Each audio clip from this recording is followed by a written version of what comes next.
How to avoid a conflict, whether it is work or personal life. Now, before I get into that, we have to realize that conflict usually arises when both parties think that they are the ones who are right. It's not that you are wrong or I am wrong, it is I am right. So that eliminates the other person being wrong.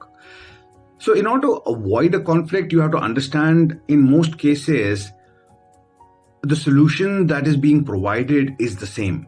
However, we are not ready to accept the iteration that the other party is giving. I have faced this personally as well as in office, that when we talk about something, everybody comes up with their own iteration or their own solution. But if you look at it closely, it's 99% same for everybody.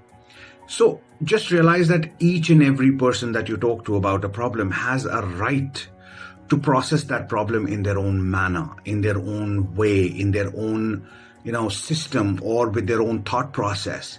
It is their God-given right to understand it the way they want to understand it. And even if they come down to the same solution that you provided, don't get into that mode of I told you so, this was the only right one, I was saying this from the beginning, because that just kills the creativity.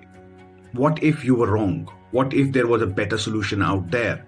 Even if the solution that you provided or as an individual you suggested was the most efficient one, is it that it was the only one? No. In order to learn, make sure that you listen.